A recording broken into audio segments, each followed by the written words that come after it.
Imagine walking on the beach and coming across a sentence on the beach which reads, "The genetics of God." If someone tells you this message came just by chance through waves and a tsunami, would you be okay with that? But logic tells us it's not the case. If you were to tell me that waves and tsunami created it and I accepted it, you may say I am irrational and my statement is scientifically irrelevant. But human logic tells us the information can come only from an intelligent mind. This is what the writing on the sand says.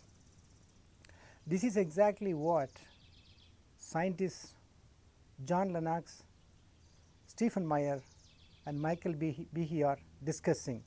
In this video, they are discussing few important points. They are the origin of life, the purpose of life, the failure of Darwinism, and the willful denial of the truth that the Creator is required for creation.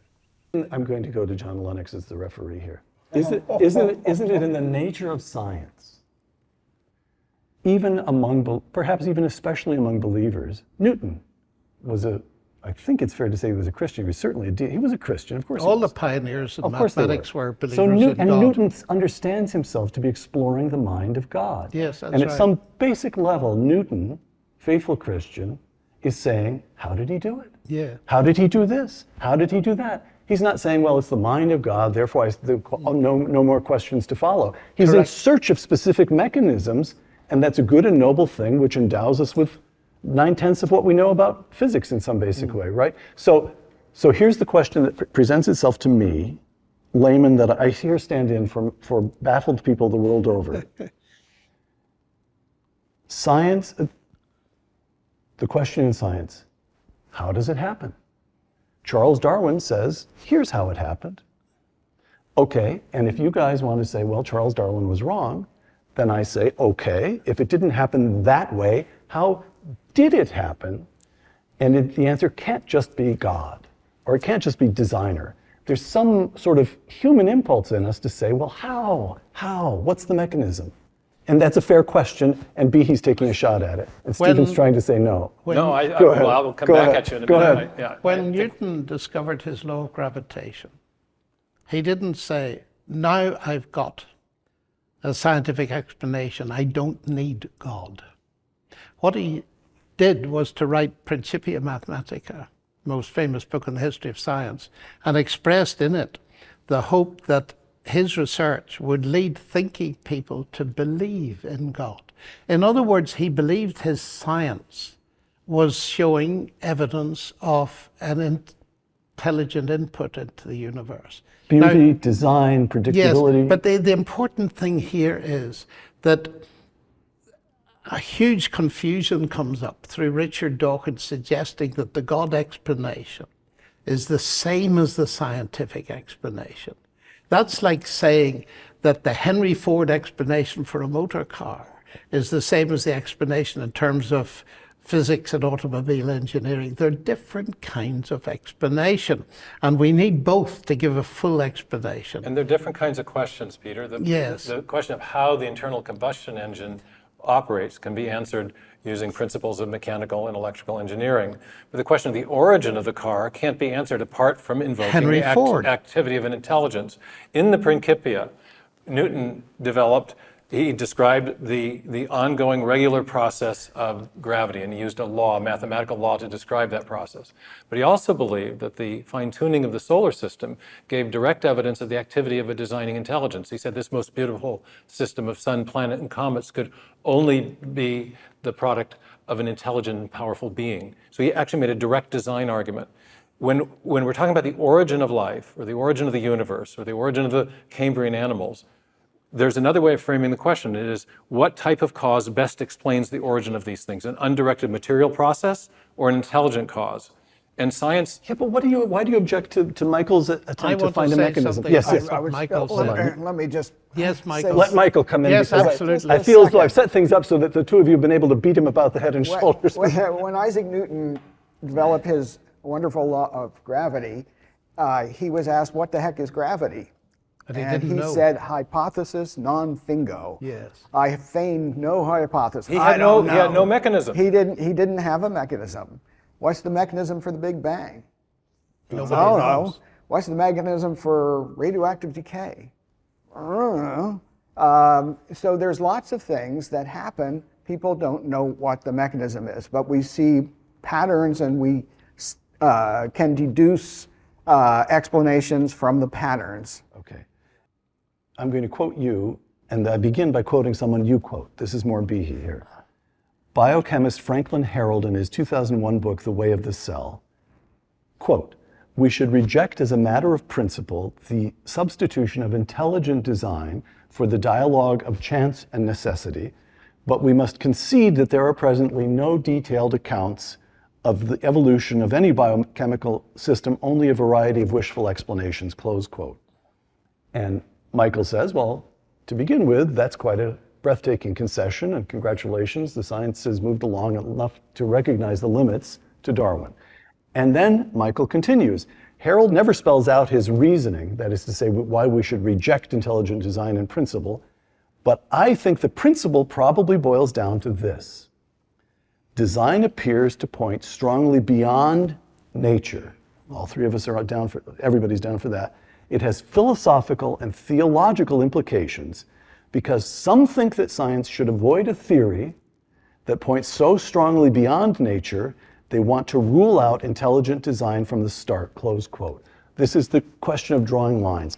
And I pose the question to Michael Behe, what the heck is wrong with that? We just say, science goes as far as it goes with our five senses and what we can reason therefrom.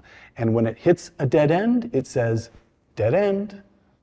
You haven't got it. Radioactive decay, gravity, don't know. Go ahead. So what's wrong with drawing these very sharp lines? Why do you want to include intelligent design in the scientific enterprise? Well, for a couple reasons. First, if scientists claimed that they did not know how life developed, that would be good with me. That would be a step in the right direction because they don't. Unfortunately, people pretend that they do. On the other hand, we can tell, we conclude design, we infer design from physical evidence. It's not from some, vision or anything that people have. If you look at a mousetrap, you can tell it was designed, and you can tell because you see how the parts are arranged, what the relationship of the parts with respect to each other to perform a function. When you look at an outboard motor on a boat, you see the same thing. You see a purposeful arrangement of parts. Now we see that in the machinery of the cell. We see outboard motors in the cell. We see trucks in the cell, and so on. So, but your life would be so much easier if at the end of your article you said, less fun. You said, if you would like to pursue this further, go to the Department of Philosophy. Go to the Department of Theology. Here the science ends. I say that after we conclude design. I do not infer to God. And as I write, some people have approached me and said, yeah, I'm with you. I think it's intelligent, but I think it's, space aliens have visited us. Fred Hoyle's explanation. Exactly. Go ahead, John. I think the basic question here is, there are several and they're very important, is what is an explanation? That's a crucial question. And Michael cited Newton, hypothesi non fingo. His gravity, when I was taught in school, I thought the law of gravity explained gravity. And I was an adult before I discovered it explains no such thing. So that even a scientific explanation within its own terms is rarely full. It's almost never full. That's the first thing. Secondly, we admit at all kinds of levels explanations in terms of agent, like if we want a complete description of the motor car. Now, your earlier question to Michael, could God have done this? There is a sense in which God can do things any way he likes. But the issue is, how does God do it? And secondly, is his activity detectable scientifically? Now, I'm putting those words together very carefully. Not is his involvement detectable, but is it detectable in terms of science? In other words, if you set up your definition of science as restricted to the five senses, Yes. so that you're not, and here comes the principle, the Socratic principle, that is often violated, that the late Antony Flew saw, that when he came to conclude that there was an intelligent designer behind the universe on the basis of DNA, and they said, oh, but you can't do that. He said, I follow the evidence where it leads. And this is the clash that arises. You can either say, well, science has come to an end. It cannot answer this question. There are very few people want to say that. Or you say, science is limited. We must open the field to other kinds of questions, like the why questions of purpose, like teleology and all this kind of thing. And the underlying mistake that we're forced to think is that science and rationality are coextensive when they're not. And also that there... That is to say, science does not cover the full field of rationality. No, history is a rational discipline. And So is there are philosophy. other kinds of sciences, and this is what my PhD was about. There's historical science, historical science, scientific reasoning, which is all about abduction, inferring back to causal, to explain causal origins. Imagine that you walk into the British Museum and you look at the Rosetta Stone, and someone says, "Well, how did those inscriptions come about?" If the archaeologist is governed by a principle that you alluded to indirectly, it's called methodological naturalism. We may only infer materialistic causes, whatever the evidence. The scientist would miss the obvious explanation. This was produced by scribes, right, by intelligent agents. There are distinctive indicators of the activity of intelligence, and therefore that allows us to infer.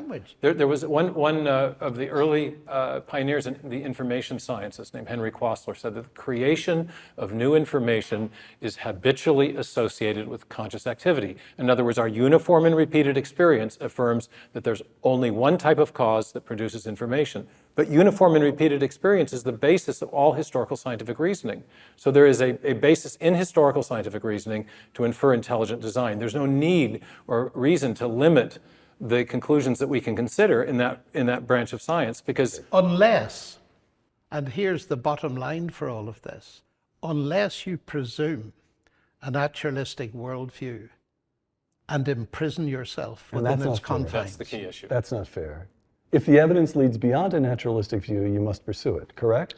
Why not? Why shouldn't you? All right. Yeah. But why shouldn't you? That's exactly what I'm saying. Okay. Otherwise, you're closing yourself artificially within a prison. All right. You heard it right. The godless believe they can cook up life in a lab. Let me read some relevant information from my book, The Genetics of God. Who wants to be a millionaire? The Urey-Miller experiment proved one thing very clear. Life originating from non-life is impossible. The transformation of chemistry into biology requires the transport of matter into life, which remains an impossibility in science. In 2019, the Royal Society of Great Britain announced a $10 million Evolution 2.0 prize for life's origin. The Evolution 2.0 award is for the first person who answers basic questions about the origin of life. Where did life come from? Where did the genetic code come from? In other words, how genetic code can emerge from chemistry and create life. Such a discovery, the evolutionists believe, will bridge the gap between physics and biology. As of now, we cannot create life. The essence of life is not a measurable quantity, for life is stupendously complex. Where do you find the first genetic code and the first life? Could it be discovered in the 14 billion year old prebiotic soup or the 70-year-old Urey-Miller experiment flask? Life cannot emerge from prebiotic soup because of two reasons. One, entropy. Two, DNA and RNA dissolves in water? If so, why are you looking for life in water? Life must come from life. As I stated in my previous video on who created your creator, I am reading a quote from my book. Wandering atoms, mindless molecules and chaotic chemicals cannot learn logic and mathematics and transform into a molecule of life, let alone creating a human life. However, even if you figure out the code, the random codes must self-assemble and create meaningful expressions such as godless delusion or willful blindness. The probability of such meaningful expressions arising by chance and time is zero. What intelligence does nature use? How and when does the single code know when to become a triplet code?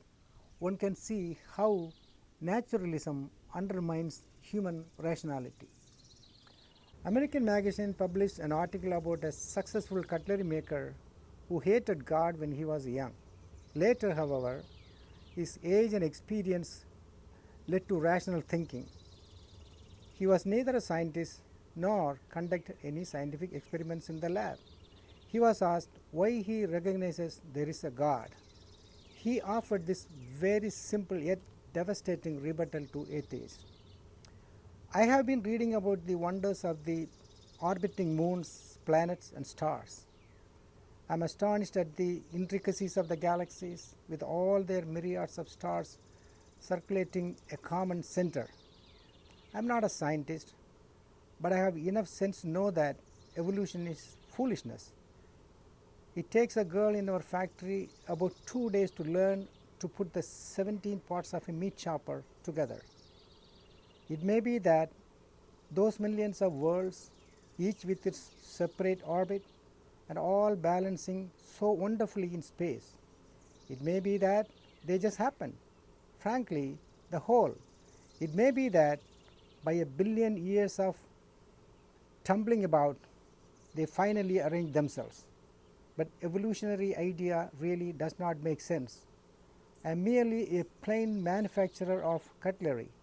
But this I do know, that you can shake the 17 parts of a meat chopper around the washtub for the next 17 billion years and you will never have a meat chopper. Thank you for watching. If you like this video, please like, share and subscribe.